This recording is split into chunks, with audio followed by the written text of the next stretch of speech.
Welcome to Imagenomic's RealGrain. I love this program, and it's so much fun to work with, and you get such great results. I love this program as much as I don't like the name RealGrain, and that means a lot. I don't know why they call it RealGrain. I mean, the first time I saw this product years ago and read the name, I thought, okay, fine, do I want to spend money on something that's just going to add grain to my image? Now, it does add grain, yes it does, and very well, and you get a lot of flexibility, but it also does a whole lot of other stuff. And we're going to be going through some of the much more fun stuff rather than just grain. Okay, you open up the program with the image, it automatically applies an effect, so you go ahead and click. There's the before image, the dad and his twin daughters and his son at the beach. Okay, obviously there's some kind of jellyfish invasion going on, possibly. The before, the after. Okay, let's start getting to the meat of this thing, and here it comes. Here's the great fun. Now, you're going to go ahead and default to the grain tab, but the first thing I really look at are the presets, and the power of any program really is how good the presets are. How much work have they done in terms of researching the different kinds of films and exactly what kind of effects they bring in when you develop the films. And they have done just a wonderful job. Here, you can't even see all of them down here, but you've got color films, you've got black and white films, you've got just a whole lot of different kind of stuff, and it's just great fun. Great fun. Now, I'm familiar with some of these films. I used to shoot with Fujichrome Velvia 50. Fantastic effects on that. Really nice with color. I loved it. And I also used to shoot with the Kodak films, Porta 160 VC. You're also going to have black and whites in here available to you. You're also going to have now, let me just come down a little bit so you can get the full range. Click on the presets for color films, and yeah, you're going to get one of my favorite ones here.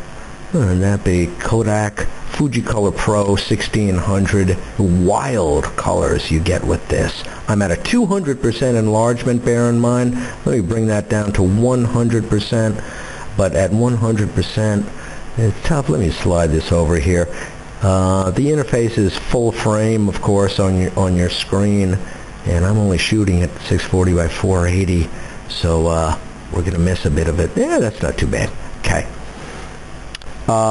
Yeah, that's a C41 to E6 cross-processing effect, which I really love. I love that cross-processing effect, and have a lot of fun with that. Just go in with all your different presets. Take a look at all of them. Kodak Ultra Color 400 UC. I don't even know that film. Go ahead and bring that in. You also have a huge range of your black and white films, and grain effects, split toning, other effects, custom.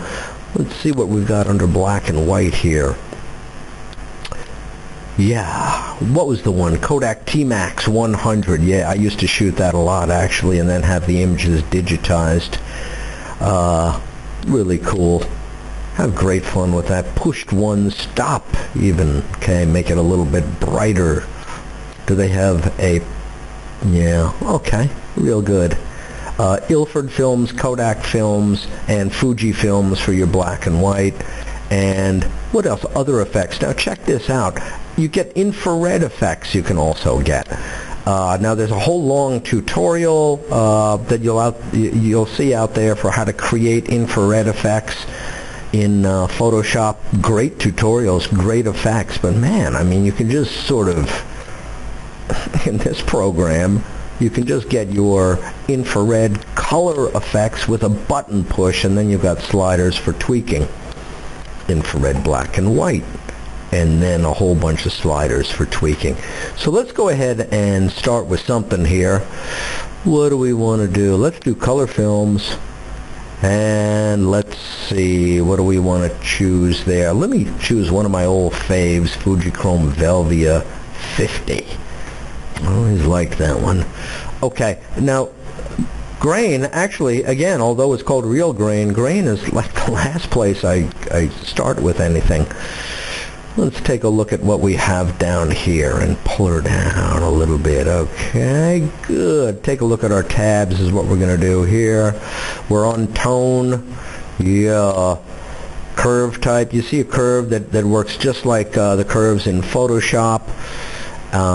You also have manual adjustments here. You can see the curve changing as I go ahead and move the sliders around. Okay, you can come in also and go ahead and get on your curve right here. You see this histogram and the curves. Okay, this is sort of where all the action is happening in the image, right in here. So you probably want to center your midpoint pretty much right in the middle of your histogram, hey? Yeah, get her right in there, and then go ahead and start just playing around with different effects and see what you can get, hey? And for your fine tweaking, the presets, they've done a fantastic amount of research on the presets here, and to really duplicate FilmFX. They should have called this program FilmFX, not RealGrain. Go ahead and play around with those in your tone. And down here on the bottom you have tone adjustments, luma versus color, brightness versus the color. Let's ramp that up all the way and kind of making the colors more radioactive.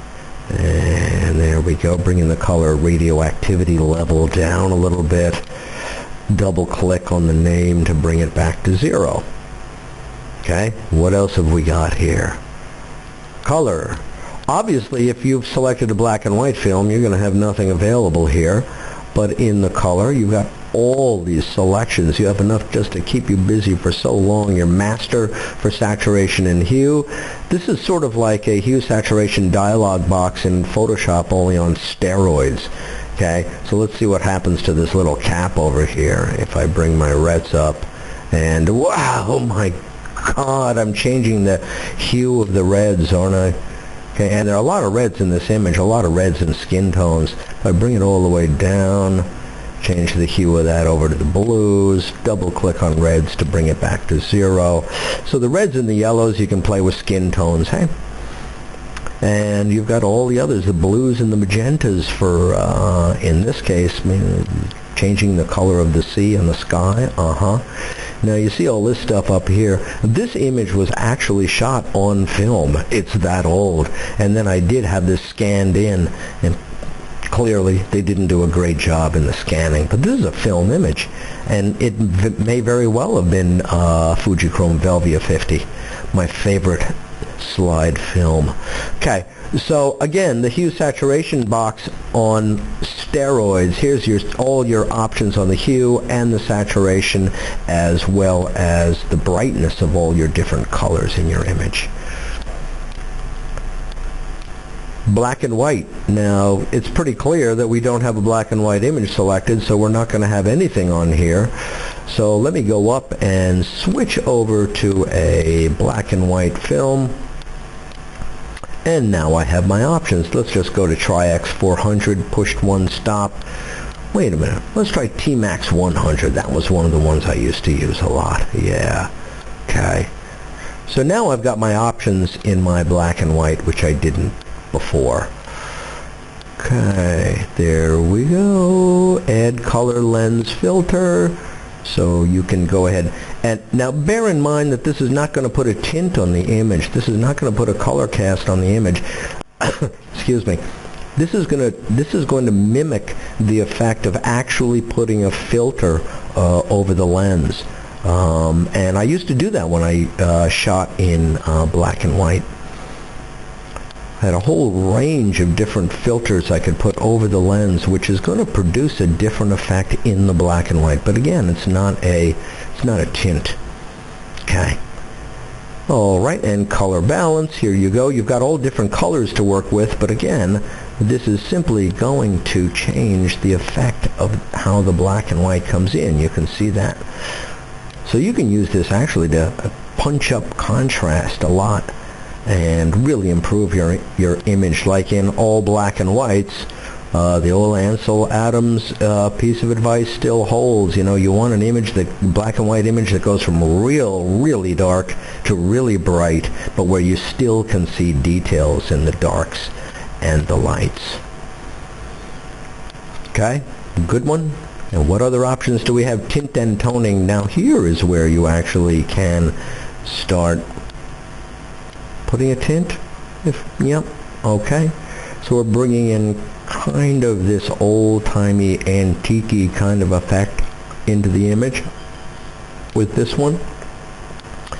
And like with all other things on RealGrain, it's a lot of it is just play. Just play around and see what you can get. So you're going to do green and red here. These colors are opposites on the color wheel. Green on one side of the color wheel, red on the other. And blue and yellow are opposites on the color wheel also. So what you can do is you can play with both of these together to produce nice blending effects. Obviously, how strongly do you want this effect to come in?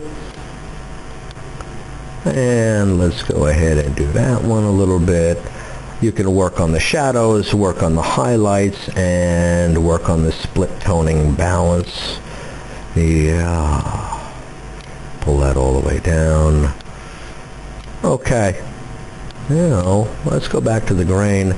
Now, there are a lot of images, especially if I want to make them that kind of antique looking feel. I really like putting grain on them. Or, you know, old kind of Hollywood movie kind of feel with a lot of grain. And here's where you can go ahead and just go nuts with all sorts of grain effects on here and really fine tune exactly what you want. I don't have any options here, of course, because I've got black and white. Let's go ahead and go back to the color film, and let's go back to, yeah, Fujichrome Belvia 50. There we go. Now my color slider comes in, and I can go ahead and play around with color effects on the grain if I want. The tonal range of them, the balance of the grain from shadows to midtones to highlights, and a whole lot of other stuff also. Grain size. Do you want the film format 35mm? That's pretty good. You do have a lot of choices here. They kind of drop off the bottom of the screen here, but you got a 6x17, 6x12, 6x9, all the way up to 35mm. Okay? Auto resolution. Now if you don't want that on, then your other sliders kick in here. So you can go ahead and set the resolution that you want on that baby. That's insane. 7,200 dots per inch. That'll get real grainy right there. Great fun, this program. So much fun. I love it for imitating different film effects in a beautifully done way. As usual, you have your different viewing options here. You can do a before or after. Before on top, after on the bottom. Or you could do side by side with before on the left, after on the right. You've got different viewing options over here also. And then when you get what you like, go ahead and press OK. If you've gotten kind of completely lost and your sliders are all over the place and you don't know kind of what you're doing, all you want to do is start all over again, just hover over the cancel button and then hold down the Alt key or the Option key on a Mac. It'll go to reset and it'll take you back to where you originally started from, the original default settings that popped in. Okay, and last but not least, you've got your preview mode. If you've got a pretty slow machine, put that one on. If you've got a fairly good memory size, because these programs are memory intensive, most modern computers can handle this quite nicely. And then you can slide around your image here. Just press OK when you are ready to roll. And that's about it. RealGrain, the misnamed RealGrain, which should have been called FilmFX Professional or something. Okay, folks, thanks a lot for tuning in. Real fun program. I love Imagenomic stuff, actually. All three of their products are just super. And right out of the gate with the presets, they do a great job and a super starting point. Okay, Again, thanks for tuning in, and we'll see you next time.